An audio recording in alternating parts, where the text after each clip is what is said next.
I was still dressed in black when she said it. Her little boy's face was covered in blue frosting, guests laughing and clinking glasses all around. Then she tapped her spoon against a champagne flute, smiling at me like we were about to share a secret. But what came out of her mouth made the whole room go silent. "My son is your husband's child," she announced proudly. "So, as inheritance, I'll be taking half of your $800,000 house."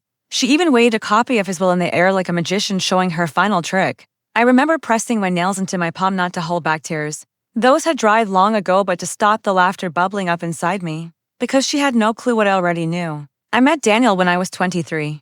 He was quiet but magnetic, polished shoes, kind eyes. In a way of listening that made you feel like the only person in the room. My sister, Clara, adored him. She said we were perfect together.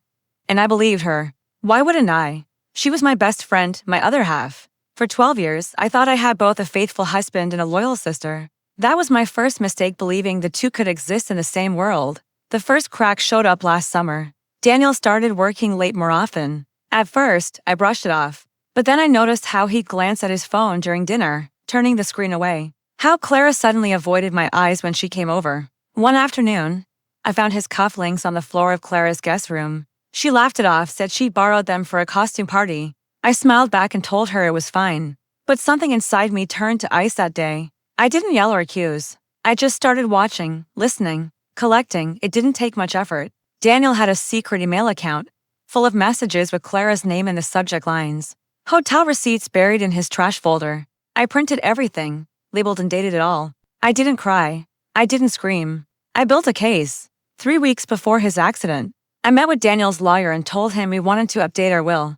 I made sure the house would belong completely to me, no shared ownership. No splitting it after his death. Daniel signed the papers without reading a word. He always trusted me with the details. The will Clara flashed around today was 6 months out of date. When the police told me Daniel died instantly, I just nodded, thanked them, and made the proper arrangements. Clara hugged me at the funeral and whispered, "I'm here for you." I wondered if she could feel how steady my heartbeat was, calm, almost eager. When she later invited me to her son's first birthday, I went, still in black. I wanted to see her face when the trap finally shut. And here we were, her dramatic announcement still echoing in the air. Guests frozen mid-bite. I stepped forward, voice low but clear. "Oh? I see," I said, calmly. "That's surprising," she smirked, certain she cornered me. "I'll contact the lawyer on Monday," she said, patting my arm like I was some poor fool. "That won't be necessary," I replied, reaching into my purse. I pulled out a single sheet of paper, the real will. Fresh, notarized, airtight. "This," I said, placing it on the cake table, "is the only legal document that counts." Her smirk faded as she stared at it. "Daniel left everything to me," I continued evenly. "The house, the money, even the car you like to borrow." She reached for the paper. But I stopped her hand. "Careful," I said softly. "You smudge this, you'll have to pay for another copy. And from what I hear, raising a kid alone isn't cheap." Someone in the crowd gasped. She opened her mouth to speak, but I wasn't finished. "Oh, and one more thing," I added, my tone gentle but firm. "You should be very cautious about making public claims.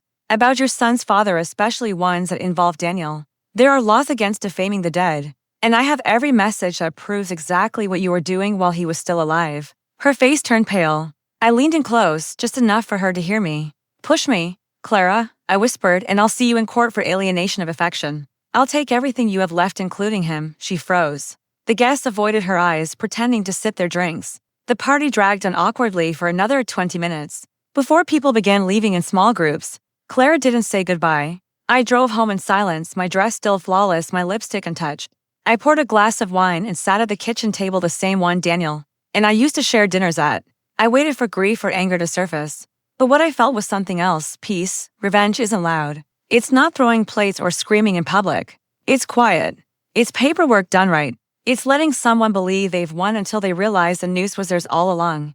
Clara will hold on to the will I let her see outdated, worthless, and she'll read it over and over, wondering where she went wrong. She'll hear my voice when she tries to sleep, calm and steady, reminding her that one wrong move could cost her everything. People think betrayal is the worst part. They're wrong. The real pain is knowing how easily someone you love can assume you're blind. The best part, showing them you never were. Daniel is gone. Clara is silent. The house is mine.